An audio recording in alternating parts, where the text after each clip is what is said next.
오늘 하나님의 말씀은 사랑 있는 모습 그대로 사랑하는 것이라는 제목으로 하나님 말씀 전하도록 하겠습니다. 사도 바울은 갈라디아 5장에서 이렇게 얘기하고 있습니다. 육신의 열매와 성령의 열매를 사도 바울이 이야기하고 있습니다. 그러면서 하나님의 자녀들이 맺어야 될 열매가 있는데 그 열매는 성령의 열매라는 것을 분명하게 가르쳐주고 있습니다. 여러분 그렇습니다. 우리가 하나님의 자녀들이라면 우리는 육신의 열매를 맺어서는 안 되고요.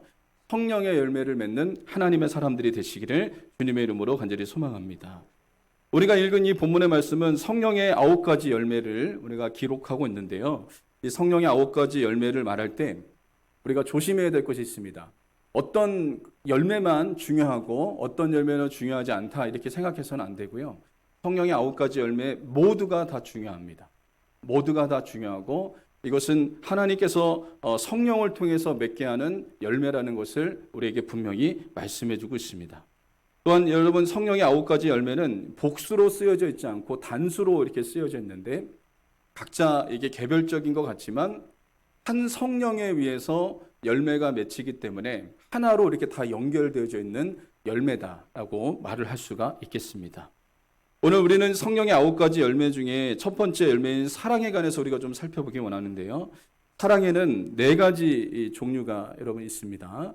먼저는 에로스, 그 다음에 필리오, 그 다음에 스톨게, 그 다음에 아가페 이 사랑이 있습니다.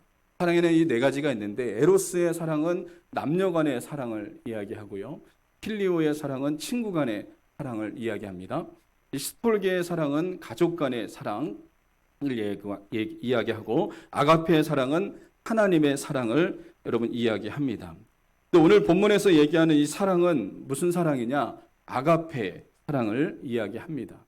이 아가페의 사랑은 이 헬라어로 이 동사로 쓰고 있는데 아가파오에서 나온 이 동사를 쓰고 있는데 이 아가페의 뜻이 무엇이냐면 무조건적인 사랑, 헌신적인 사랑, 이 사랑을 얘기하고 있습니다. 어떤 조건을 갖춰야지 사랑하는 게 아니라 무조건 사랑하는 거예요. 이게 바로 하나님의 사랑이라는 것을 말해주고 있다는 것입니다. 여러분 아가페의 사랑은 인간을 향한 하나님의 무한한 사랑을 이야기하고 있는 거예요. 그래서 사도 바울은 로마서 5장 8절에서 이렇게 고백하고 있습니다. 같이 한번 읽어보겠습니다. 시작. 우리가 아직 죄인 되었을 때에 그리스도께서 우리를 위하여 죽으심으로 하나님께서 우리에 대한 자기의 사랑을 확증하셨느니라. 여기 너무나 중요한 말씀이 있습니다. 우리가 아직 죄인 되었을 때 여전히 죄 가운데 빠져 있고 여전히 구제불능이고 정말 아무것도 할 수 없는 상황에 놓여 있을지라도 그럼에도 불구하고 여러분 우리를 위해서 예수 그리스도를 십자가에 죽이시기까지 우리를 사랑하셨다는 거예요. 어떤 조건을 갖췄을 때 하나님이 사랑했다고 얘기한 게 아니라 우리가 여전히 죽을 죄인이고 지옥 가야 될 죄인이고 죄 가운데 빠져 있음에도 불구하고 그 죄인들을 위해서 하나님은 우리를 사랑하셔서 독생자 예수 그리스도를 십자가에 죽이시기까지 우리를 사랑하셨다는 것입니다. 여러분 바로 이것이 아가페의 사랑, 하나님의 사랑입니다. 여러분 이와 같은 하나님의 사랑은 어떤 사랑이냐? 우리를 있는 모습 그대로 사랑하시는 거예요. 우리를 있는 모습 그대로 사랑하시는 것이 이 아가페의 사랑이다 라고 말을 할 수가 있겠습니다. 한 의사가 아프리카의 외진 마을에 이렇게 갔는데요.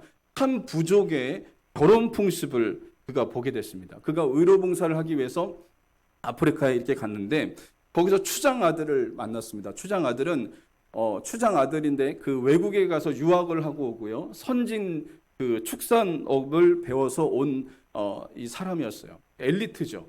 이 사람이 거기서 결혼식에 대한 그 풍습에 대해서 이야기를 하고 이 독특한 결혼 풍습이 있는데 그 마을에는 어떤 풍습이 있냐면 청혼할 때 남자가 결혼 지참금을 그 가족한테 줘야 되는데 소를 줍니다. 암소를 주는 겁니다. 암소를 주고 그 여인에게 청혼을 하고 그 여인을 데리고 오는 겁니다. 그래서 좀 특등 신부감에게는 몇 마리의 암소를 주냐면 암소 3마리를 줍니다. 그리고 괜찮은 신부, 이 괜찮은 신부에게는 암소 2마리, 그리고 보통 신부에게는 암소 1마리를 주고 이제 데리고 오는 거예요. 근데 이 추장 아들이 사랑하는 한 여인이 있어서 그 여인에게 이 소를 주고 데려오려고 이제 추장 아들이 이제 그 자기 집을 떠났는데 그 모습을 이 의사가 봤어요. 그런데 놀라운 사실은 이 추장 아들이 몇 마리의 암소를 가지고 왔냐면 9마리를 가지고 가는 겁니다.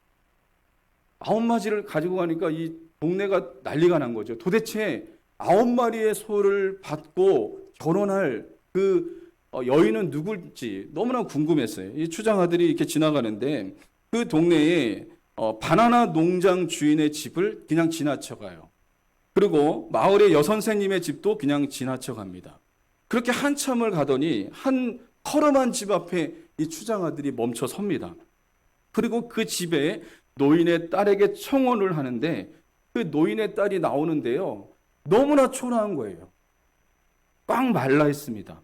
그 초라한 여인에게 암소 한 마리만 줘도 그냥 그것도 부족하지 않을 텐데 암소 9마리를 주면서 그 여인에게 청혼하는 모습을 이 의사가 본 겁니다. 사람들이 놀랬어요. 사람들이 놀랬습니다. 청년들이 수군수군 되기 시작합니다. 그리고 심지어 어떤 소문까지 돌았냐면 그 처녀가 마법을 부려서 그 추장 아들에게 아들을 홀렸다는 그 소문까지 쫙 퍼졌습니다. 그 모습을 보고 의사는 의료 봉사를 마치고 이제 본국으로 돌아왔어요. 그리고 본국으로 돌아와서도 이 사람이 너무 궁금한 거예요. 그 마을을 생각하면 추장 아들을 생각하면 너무 궁금한 겁니다. 한 마리 암소만 줘도 되는 그 여인에게 왜 도대체 암소 9마리를 주고 그 여인에게 청혼을 한 것일까? 너무 궁금했어요. 오랜 세월이 지나고 난 뒤에 휴가차 다시 그 마을에 이 의사가 가게 되었습니다.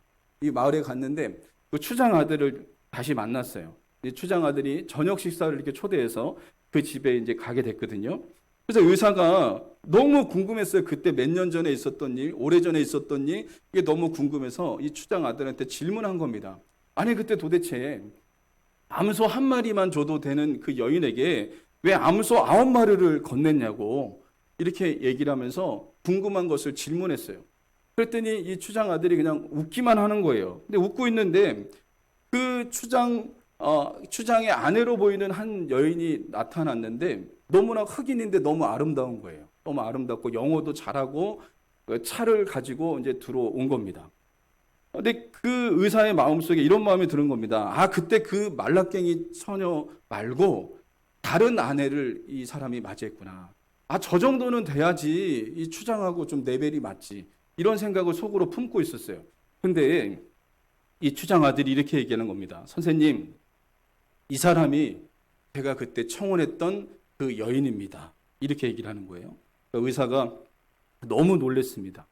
그러면서 추장 아들이 이렇게 얘기하는 겁니다. 저는 아주 어렸을 적부터 저 사람을 사랑했고 저 사람과 결혼하기를 꿈꿔왔습니다. 아시다시피 저희 마을은 결혼하기 위해서는 암소를 주는 것이 이게 관례가 되어져 있습니다. 저도 이 관례를 무시할 수 없어서 암소를 몰고 갔습니다. 사실 제 아내는 한 마리 암소면 충분하게 결혼 승낙을 받을 수 있는 아내였지만, 그러나 제가 정말 사랑한 여인이 스스로의 가치를 암소 한 마리의 값에 한정돼서 살기를 저는 원치 않았습니다. 암소 한 마리만 받고 살면서 2마리, 3마리 받은 그 여인들과 비교하면서 살고 싶지 않았습니다. 그래서 청혼 때에 몇 마리의 암소를 받느냐가 그 여인들의 이 가치를 결정할 수 있다면 저는 최고의 가치를 들여서 그 여인의 가치를 내가 인정해주고 싶었습니다. 그래서 저는 9마리를 그 여인에게 주고 청혼을 한 것입니다. 이렇게 얘기를 하는 거예요. 그러면서 이렇게 얘기하는 겁니다. 결혼하고 나서 저는 아내에게 공부하라고 한 말 한마디도 하지 않았습니다. 그리고 좀 얼굴 좀 예쁘게 꾸미라고 말한 적도 없습니다. 저는 있는 그대로 그 아내를 사랑했고 또 아내에게 시간만 나면 사랑한다라고 고백을 했습니다. 맨 처음에는 아내가 이걸 받아들이지 않았는데 나중에는 저의 진실된 말을 받아들이기 시작했습니다. 그러면서 이 아내가 이런 생각을 한 것 같았습니다. 혹시 나에게 암소 9마리의 가치가 있는 것은 아닐까라고 하는 생각을 하게 되지 않았나라는 생각을 하게 됩니다. 그 후로부터는 아내는 암소 9마리에 걸맞는 사람으로 변화되기 시작을 했습니다. 그러면서 점점점 아름다워 가기 시작했고, 점점점 자신을 가꿔가기 시작했고, 점점점 사랑스러운 사람으로 변화되는 역사가 일어났습니다. 이렇게 얘기했다 그래요. 여러분, 초장아들을 보십시오. 암소 1마리면 충분했는데 사랑하는 여인을 위해서 암소 9마리를 주고 그 여인을 데리고 오는 역사가 일어났죠. 보잘것없는 여인이었지만 있는 모습 그대로 그 여인을 진심으로 사랑했습니다. 그랬더니 그 여인이 완전히 새로운 사람으로 바뀌는 역사가 일어났습니다. 그렇다면 저는 이 이야기를 보면서 우리를 향한 하나님의 사랑을 좀 생각해 봤어요. 우리를 향한 하나님의 사랑. 우리를 향한 하나님의 사랑은 어떻습니까? 우리는 죄와 허물이 많은 저와 여러분들입니다. 그리고 죄 때문에 지옥 가야 되는 사람들입니다. 구제불능인 사람들입니다. 그런데도 불구하고 하나님은요, 하나뿐이 없는 독생자 예수 그리스도를 우리에게 내어주셨어요. 우리를 너무나 사랑하셔서 하나뿐이 없는 독생자 예수 그리스도를 내어주시기까지 우리를 사랑하여 주셨다는 것입니다. 하나님에게 있어서 독생자 예수 그리스도는 너무나 소중한 존재죠. 독생자, 하나뿐이 없는 그 아들을 우리를 위해서 기꺼이 내어주신 거예요. 우리를 너무나 사랑했기 때문에 하나뿐이 없는 독생자 예수 그리스도를 내어주시기까지 우리를 사랑하셨다는 거예요. 여러분, 우리를 구원할 수 있는 방법이 그 방법뿐이 없었어요. 죄 없는 하나님의 아들이 죽어야지만이 여러분 온 인류가 구원받을 수 있기 때문에 하나님은요, 우리를 너무나 사랑하셨기 때문에, 인간을 너무나 사랑하셨기 때문에 하나뿐이 없는 독생자 예수 그리스도를 십자가에 죽이시기까지 우리를 사랑하셨다는 거예요. 그렇다면 여러분, 우리는 하나님께 엄청난 사랑을 받은 사람들입니다. 하나님께 정말 큰 사랑을 받은 사람이 저와 여러분들이라는 것을 잊지 않는 하나님의 사람들이 되시기를 주님의 이름으로 간절히 소망합니다. 여러분, 구원받고 난 뒤에도 우리의 모습은 어떻습니까? 구원받고 난 다음에 우리가 완벽해집니까? 아닙니다. 완벽할 수가 없어요. 우리는 성장해 가는 거죠. 하나님 나라 갈 때까지 성장해 가는 거죠. 완벽한 사람이 되는 거 아닙니다. 구원받았다고 그때부터 죄 안 짓고 완벽한 사람으로 우리가 변화되는 것이 아니에요. 구원받은 하나님의 사람도요, 여러분 영적으로 자라지 않으면 실수하고 허물이 많고 연약한 모습이 그대로 드러날 수밖에 없는 존재입니다. 그럼에도 불구하고요, 하나님은요, 우리의 못난 모습, 연약한 모습, 그리고 부족한 모습에도 불구하고 하나님은요, 변함없이 우리를 사랑하세요. 끝까지 사랑하십니다. 그리고 우리를 끝까지 포기하지 아니하시는 분이 우리 하나님 아버지이십니다. 이것이 바로 아가페 사랑이에요. 조건 없는 사랑, 우리를 끝까지 사랑하는 사랑, 우리를 변함없이 사랑하는 사랑, 이것이 바로 하나님의 사랑, 아가페 사랑이라는 것을 말씀해 주고 있습니다. 그러면 우리가 반드시 기억해야 될 것이 있어요.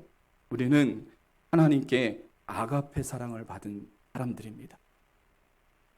여러분, 그럼에도 불구하고 우리를 끝까지 사랑하시는 하나님의 놀라운 사랑을 받은 사람들이 바로 저와 여러분들이라는 것을 잊지 않는 하나님의 사람들이 되시길 바랍니다.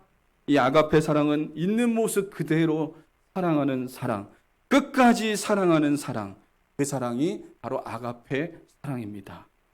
여러분, 이 사랑을 받은 사람들이 맺어야 될 열매가, 성령의 첫 번째 열매가 바로 사랑의 열매라는 것을 오늘 본문에서 우리에게 가르쳐 주고 있다는 것입니다. 그러므로 우리가 성령의 열매, 이 사랑의 열매가 맺히기 위해서는 어떻게 해야 되냐면, 우리 두 가지를 우리가 좀 살펴보겠는데, 첫 번째는 나를 있는 모습 그대로 사랑해야 됩니다. 한번 따라해 볼까요? 나를 있는 모습 그대로 사랑해야 한다. 예, 그렇습니다. 주님이 우리를 있는 모습 그대로 사랑하신 것처럼 우리도 나 자신을 볼 때 연약한 점 많고 허물 많고 죄 많지만 우리 주님이 나를 있는 모습 그대로 받아주신 것처럼, 있는 모습 그대로 사랑하신 것처럼 우리도 우리 자신을 있는 모습 그대로 사랑하는 자가 되어야 될 줄 믿습니다. 여러분, 유명한 작곡가가 만든 곡이나 유명한 화가가 그린 그림은요, 뭐라고 얘기합니까? 명작이라고 하는 그런 이름이 붙습니다. 명작. 걸작품 이런 이름이 붙게 되어져 있죠. 누가 만드냐에 따라서 그 작품의 평가는 완전히 달라지는 거예요. 누가 그렸냐, 누가 작곡했냐, 이것은 완전히 그것이 달라지는 일이 일어납니다. 마찬가지처럼 전능하신 창조주 하나님께서 우리를 만드셨기 때문에 우리 한 사람 한 사람은 하나님의 걸작품이에요. 여러분, 이것이 잊지 않는 하나님의 사람이 되시기를 주님의 이름으로 간절히 소망합니다. 그래서 성경은 시편 139편 14절에 개역 한글에 보면 이렇게 얘기합니다. 내가 주께 감사하옴은 나를 지으심이 신묘막측하심이라, 이렇게 얘기합니다. 여기서 신묘막측하심이라는 것은 뭐냐면 너무나 오묘하고 위대하게 만들어진 하나님의 걸작품이라는 거예요. 하나님의 걸작품. 그래서 여러분, 이 지구상에서 나와 같은 존재는요, 아무도 존재하지 않습니다. 나 하나뿐이 없습니다. 그래서 여러분, 우리가 주민등록증을 만들면 지문을 다 찍지 않습니까? 지문. 나와 똑같은 지문을 갖고 있는 사람은 존재하지 않아요. 심지어 쌍둥이일지라도 쌍둥이로 태어나도요, 지문이 다 틀립니다. 이것은 뭘 얘기해 주고 있냐면 나와 같은 존재는 없다는 겁니다. 하나님이 유일하게 만드신 하나님의 걸작품이라는 것을 말씀해 주고 있다는 겁니다. 그러므로 여러분, 우리 한번 나 자신에게 한번 손을 얹어서 고백해 보겠습니다. 나는 하나님의 걸작품이다. 여러분, 다시 한번 따라해 볼까요? 나는 하나님의 걸작품이다. 여러분, 앞뒤 작업으로 한번 고백해 봅시다. 당신은 하나님의 걸작품입니다. 예, 하나님의 걸작품입니다. 우리는 하나님의 작품이라는 것을 잊지 않는 하나님의 사람이 되시기를 바랍니다. 닉 부이치치라고 하는 사람이 있습니다. 이 사람은요, 태어날 때부터 양쪽 팔이 없었습니다. 그리고 다리도 없었습니다. 그리고 저기에 보면 발가락 몇 개 이렇게 달려있죠. 이렇게 태어났으니 이 사람이 어릴 적에 갓난아기로 태어났을 때는 몰랐는데 점점점 자라면서 자기의 거울에 비친 자기의 모습을 보면서 얼마나 낙심했겠습니까? 다른 사람들하고 너무 다른 거예요. 정상인 아이들하고는 너무 다른 거예요. 그래서 자신의 모습에 비관해서 3번 자살을 시도했습니다. 3번이나 죽으려고 자살 시도를 했어요. 그러던 어느 날 요한복음 9장의 말씀을 읽는 중에 하나님의 놀라우신 은혜가 깨달아지는 역사가 일어났어요. 요한복음 9장에 어떤 말씀이 나오냐면 맹인된 자가 병고침 받는 모습이 나옵니다. 제자들이 예수님에게 이런 질문을 해요. 이 사람이 이렇게 된 것이 부모의 죄 때문입니까? 아니면 이 사람의 죄 때문입니까? 이렇게 예수님께 질문했더니 예수님이 이렇게 얘기합니다. 부모의 죄도 아니고 이 사람의 죄도 아니고 이 사람을 통해서 하나님의 하신 일을 나타내고자 함이니라. 이렇게 얘기해요. 이 사람을 통해서 하나님의 영광을 드러내기를 하나님께서는 원하시는 것이다. 이렇게 얘기를 합니다. 그러면서 이 사람이 이 닉 부이치치가 깨달아지는 것이 있었어요. 나를 통해서 하나님이 하실 일이 있고 나를 통해서 하나님이 영광 받으시기 원하시는구나. 이것이 깨달아지기 시작했어요. 이때부터 이 사람이 완전히 달라졌습니다. 그래서요, 이 연약한 몸을 가지고요, 스케이트보드도 타고요, 수영도 하고요, 번지 점프도 하고요. 사람들이 저는 번지 점프도 못 하는데 전 무서워서 못 하는데 이 사람은 번지 점프도 하고 스케이트보드도 타고 하여튼 자기가 할 수 있는 것을 다 해요. 정상인 사람들이 할 수 있는 것도 못하는 일도 많은데 이 사람은 그것에 도전을 해요. 그리고 심지어 이 사람은 결혼했습니다. 결혼해서 자녀도 있습니다. 그리고요, 이 사람이 이런 일을 극복하고 하나님의 그 창조하신 하나님의 걸작품이라는 것이 깨달아지고 난 다음에 이 사람은 전 세계를 다니면서요, 사람들에게 예수 그리스도의 복음을 전합니다. 하나님의 사랑을 전하는 사람으로 바뀌는 놀라운 역사가 여러분 일어났습니다. 어떻게 이렇게 가능했을까요? 자기 자신을 사랑한 거예요. 있는 모습 그대로. 하나님이 창조하신 있는 모습 그대로를 사랑하는 역사가 일어났기 때문에 여러분, 자기 자신을 사랑하니까 하나님의 은혜가 깨달아지는 역사가 여러분 일어난 겁니다. 여러분, 그렇습니다. 저와 여러분들이 하나님께서 내게 주신 얼굴을 그대로 사랑하는 하나님의 사람이 되시기 바랍니다. 청소년 때가 되면요, 저도 청소년기를 보내면서 내 얼굴이 별로 마음에 안 들었어요. 얼굴이 별로 마음에 안 들고 그랬는데, 그런데 하나님의 은혜를 받고 나서 하나님의 은혜를 받고 나니까 여러분 내 얼굴도 그럭저럭 볼만 하더라고요. 그러니까 여러분 그런 거예요. 하나님이 이 세상에 나와 같은 존재를 만드신 것이 아니고 나와 같은 존재는 딱 하나뿐이 없어요. 그렇기 때문에 나를 사랑하는 하나님의 사람들이 여러분 되시기를 주님의 이름으로 간절히 소망합니다. 여러분 하나님이 주신 원판을 보존하셔야 되는데 요즘에는 성형 문화가 너무 발전해서 얼굴을 많이 뜯어 고치잖아요. 여러분 너무 많이 뜯어 고치지 마세요. 천국 가면 하나님 몰라볼 수도 있어요. 그러니까 하나님이 주신 것을 귀하게 여기고 감사함으로 살아가는 하나님의 사람들이 되셔야 됩니다. 사람을 살리는 교회 나준성 목사님이 이런 얘기를 했어요. 제가 이게 너무 귀한 말씀인데 사람의 얼굴은 비교하라고 주신 것이 아니라 구별하라고 주신 것이다. 야, 너무 귀한 말씀 아닙니까? 사람의 얼굴은요, 비교하라고 주신 얼굴이 아니라는 거예요. 구별하라고. 저 사람이 누구구나, 아무개구나. 이걸 구별하라고 주신 거지 남하고 비교하라고 주신 것이 아니라는 것을 말씀해 주고 있습니다. 여러분 어떤 사람은요 둥글고 복스러운 얼굴을 가지신 분들이 있어요. 어떤 사람은 아주 뾰족한 얼굴을 갖고 계신 분도 계시고 어떤 분은 가름한 얼굴을 갖고 계신 분도 있어요. 그러나 하나님이 주신 대로 우리가 내 외모에 감사하며 만족하며 사시는 하나님의 사람들이 되시기를 주님의 이름으로 간절히 소망합니다. 또 외모뿐만 아니라 나의 목소리, 성격 등도 있는 그대로 우리는 사랑하는 하나님의 사람들이 될 수 있어야 됩니다. 제가 좋은 침례교회에 있을 때는 말씀이 이렇게 말이 되게 빨랐거든요. 근데 제가 청년들이 좋은 침례교회에서 제가 학생부 주일학교 이렇게 담당했던 아이들이 자라서 청년이 돼 있는데 어느 날 예은이한테 그랬다 그러더라고요. 제 설교를 둔포침례교회 그 유튜브 가서 가끔가다 이렇게 설교를 듣나 봐요. 목사님 말이 되게 느려졌다는 거예요. 말이. 좋은 침례교회 있을 때는 되게 빨랐는데 목사님 말이 되게 빨랐는데 목사님 말이 왜 이렇게 느려졌냐 이렇게 얘기하더라고요. 근데 여러분 좋은 침례교회는 도시입니다. 도시고 젊은 사람들이 많아요. 그러다 보니까 제가 거기서는 그렇게 맞춰졌나 봐요. 근데 제가 그렇게 해석을 했습니다. 근데 우리 교회에 오니까 어르신들이 많고 그리고 여기는 충청도 아닙니까? 그러니까 제가 그 충청도에 맞게끔 하나님이 그렇게 맞춰가게끔 하신 거예요. 그러니까 제가 말이 느려진지 몰랐는데, 그러니까 아이들이 얘기하면서 그 얘기를 들어보니까 일리가 있더라고요. 근데 여러분 그거 아닙니까? 말이 느려졌다고 제 말에 또 불명을 가질 게 아니라 하나님이 이 교회에 맞게끔 또 성도들에 맞게끔 느려지게 하신 거니까 그것도 감사할 수 있는 거 아니겠습니까?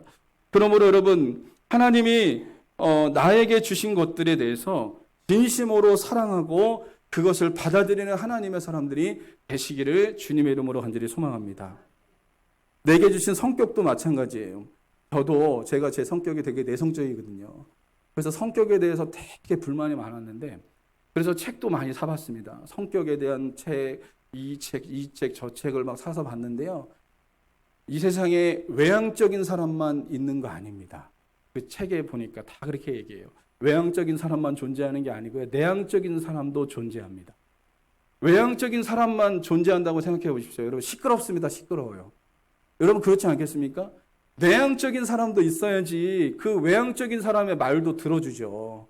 근데 다 외향적인 사람만 있는 거예요. 막 이렇게 활발한 사람만 있다고 생각해 보세요.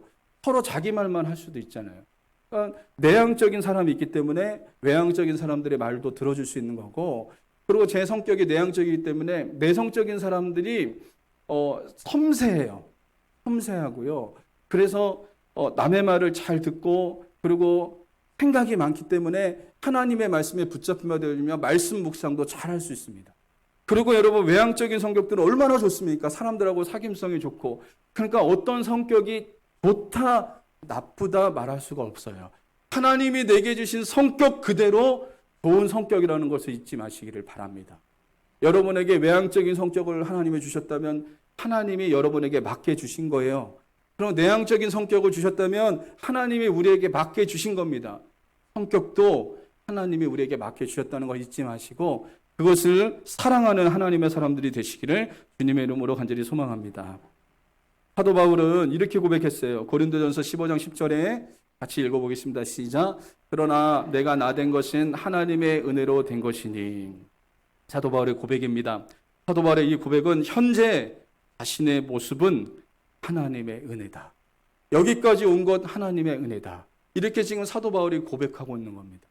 여러분, 우리도 이와 같은 고백을 하시기 바랍니다. 지금 내 모습 그대로 하나님의 은혜다. 내가 지금 살아가는 거 하나님의 은혜다. 이렇게 고백하는 하나님의 사람들이 되시기를 주님의 이름으로 간절히 소망합니다.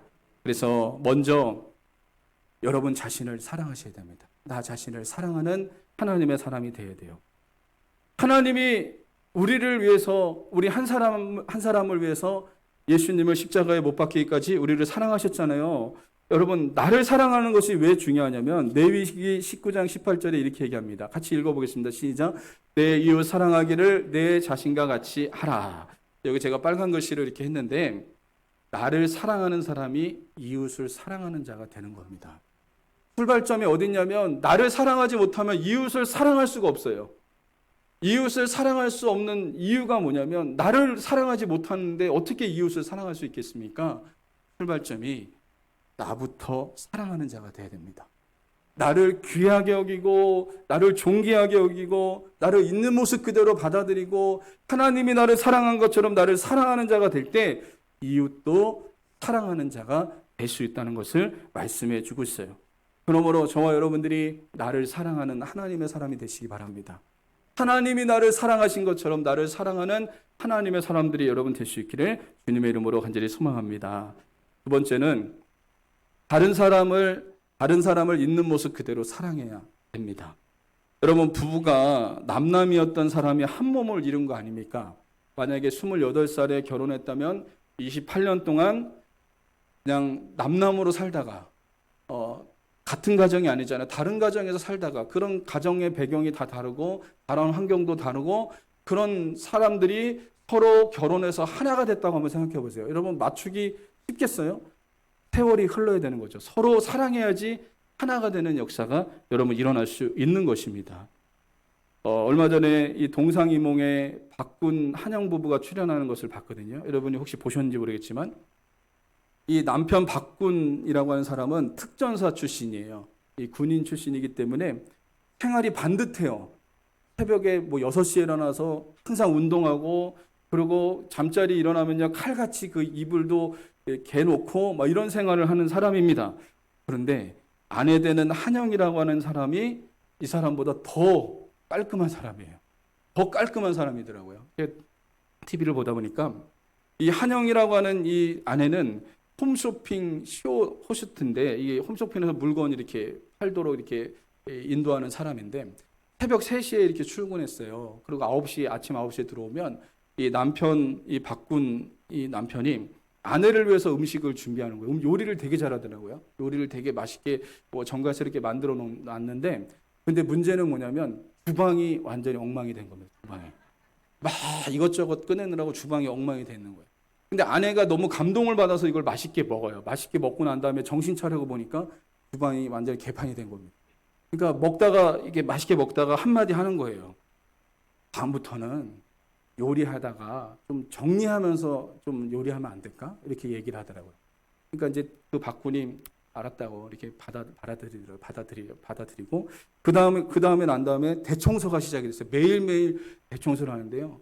이 박군도 되게 깔끔한 사람인데 군 생활을 했기 때문에 깔끔한데 이 아내는요 한 수 위에 더 뛰어넘어요. 얼마나 청소를 깔끔하게 하는지 청소하다가 서로 마음에 맞지 않는 겁니다. 그런데 서로 그런 마음에 맞지 않으면서도 어떻게 하냐면 이 박군이 그 아내의 말을 들어주는 거예요. 왜냐하면 사랑하기 때문에 그런 겁니다. 사랑하기 때문에 서로 맞춰주고 서로 이해하고 서로 이렇게 정말 보다듬어주는 모습이 너무 아름답더라고요. 여러분 그렇습니다. 서로 있는 모습 그대로를 사랑하는 모습이 너무나 아름다운 모습이에요.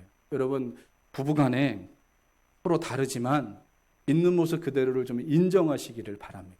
그리고 그 모습도 사랑할 수 있는 하나님의 사람들이 될 때 이것이 하나님을 기쁘시게 하는 역사가 일어난다는 것입니다. 다른 사람을 우리는 있는 모습 그대로 우리는 사랑해야 되는데요. 우리가 신앙생활 하다 보면 여러 형제자매들을 우리가 만나잖아요.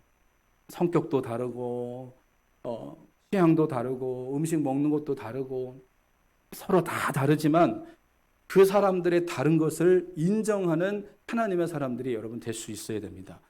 그 모습까지도 사랑하는 자가 돼야 돼요. 왜냐하면 하나님이 나를 받아주시고 나를 사랑하셨잖아요. 그렇다면 그 사랑을 받은 사람으로서 다른 사람도 있는 모습 그대로 받아들이고 있는 모습 그대로를 사랑하는 하나님의 사람들이 될 수 있어야 되는 것입니다.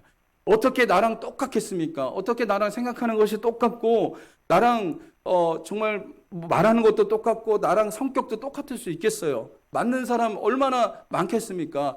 그렇게 많지 않습니다. 여러분 신앙생활 하다 보면 서로 다른 사람이 많습니다. 그러나 그 상대편의 있는 모습 그대로를 받아줄 수 있는 하나님의 사람이 되시기를 주님의 이름으로 간절히 소망합니다.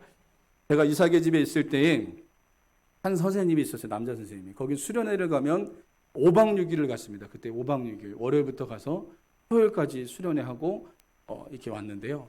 근데 5박 6일 동안 이렇게 지내는데 그 선생님하고 같은 방을 잤는데 어떤 일이 일어났냐면요. 이 선생님이 참 독특해요. 되게 독특한 선생님이에요. 근데 아침에 일어나 봤더니 그 선생님의 얼굴이 안 보이고 그 선생님의 발이 보이는 거예요. 발이. 제가 깜짝 놀랐습니다. 그래서 도대체 왜 거꾸로 잤냐고 그랬더니 이 선생님이 이런 얘기를 해요. 서로 자다가 얼굴 마주치면 민망하지 않냐고. 그래서 자기가 거꾸로 잤다는 거예요. 맨 처음에 이해가 안 되더라고요. 이 사람이 이 인간하고 5박 6일 동안 지낼 거 생각하니까 막 앞이 캄캄하더라고요. 그러나 어떻게 했습니까? 이 사람을 받아들였습니다. 그렇지. 그래서 5박 6일 동안 거꾸로 잤습니다. 그 사람 거꾸로 자고 5박 6일 동안 그렇게 지내다가 왔는데 한 번은 이분이 되게 짠돌이거든요. 짠돌이로 소문났어요. 밥도 별로 잘 안 사고 근데 한 번은 피자를 산다는 거예요. 피자. 그래서 웬일이냐. 그리고 피자헛에 갔어요. 피자헛에 피자를 시켜서 맛있게 먹었거든요. 근데 계산하는데 저 창피해서 죽는 줄 알았잖아요. 쿠폰 갖고 계산하는 거. 쿠폰 갖고 하나, 둘, 막 이걸 내고 오는데 얼굴이 새빨개 되었고 막 간신히 그때 나왔는데 이분이 목사님이 되셨어요. 목사님. 변화되어 목사님이 되셔서 지금 제주도에서 목회하고 계시는데 여러분 그때 그분을 이해했어요. 이분은 이런 성향이구나. 이런 성향이구나. 불편하지만 그래도 이해하구나. 지금도 이제 가끔 연락하고 하는데 여러분 그렇습니다. 우리가 다른 사람을 우리는 이해하고 그 사람을 있는 모습 그대로 받아들이는 하나님의 사람들이 될 수 있어야 될 줄 믿으시기 바랍니다. 우리는 또 어떻게 살아야 되냐면 다른 사람은 끝까지 사랑해야 됩니다. 예수님이요. 이 6월절 날에 예수님이 십자가에 죽기 전에 6월절 날에 최후의 만찬을 하실 때 가룟 유다가 예수님을 버릴 거 예수님은 알고 계셨습니다. 예수님을 팔 거 아셨습니다.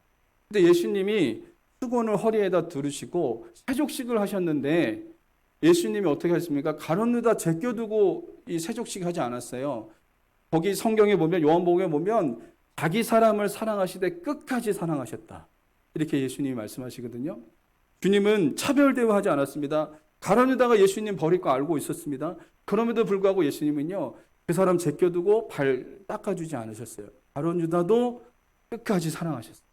끝까지 발 닦아주시고 끝까지 사랑하시는 사랑을 베푸셨던 분이 우리 주님이십니다. 여러분 마찬가지입니다. 주님이 우리를 사랑하시되 우리를 끝까지 사랑하시는 분이시라는 거 잊지 마시고요. 다른 사람도 우리가 끝까지 사랑하시는 하나님의 사람이 되시기 바랍니다. 여러분이 한번 뒤를 되돌아보세요. 과거부터 지금까지 한번 되돌아보세요. 하나님 앞에 우리가 실수하고 죄짓고 넘어졌던 적 얼마나 많습니까?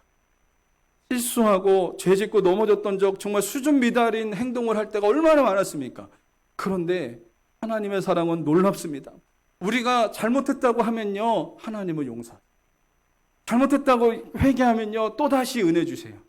또다시 힘 주세요. 이것은 무엇을 얘기하고 있냐면 우리를 끝까지 사랑하셨다는 것을 말씀해 주고 있습니다. 여러분, 저와 여러분들이 여기까지 온 거, 제가 여기서 목사로서, 목회자로서 사역할 수 있는 건 하나님이 나를 끝까지 사랑하셨기 때문에 여기 서 있을 수 있는 거예요. 여러분이 성가대하고 여러분이 하나님의 일을 하고 여러분이 하나님의 사람으로 지금까지 살아갈 수 있는 건 하나님이 여러분을 끝까지 사랑하시기 때문에 그렇게 살아갈 수 있는 겁니다. 그렇다면 나를 끝까지 사랑하신 그 하나님의 사랑을 받은 하나님의 사람들로서 주변에 있는 사람들을 사랑할 때 우리는 어떻게 사랑해야 될까요? 끝까지 사랑하시는 하나님의 사람들이 되시기를 주님의 이름으로 간절히 소망합니다. 말씀의 결론을 맺겠습니다. 아가페 사랑은 있는 모습 그대로 사랑하는 것입니다. 그러므로 저와 여러분들이 나를 있는 모습 그대로 사랑하시기를 주님의 이름으로 간절히 소망합니다. 또 이웃을 있는 모습 그대로 사랑하십시오. 남편, 아내, 자녀, 그리고 여기 성도들, 목사님, 여러 사람들 있는 모습 그대로를 사랑하심으로 여러분 안에 주님이 주신 사랑의 열매가 충만하게 맺힐 수 있기를 주님의 이름으로 간절히 소망합니다.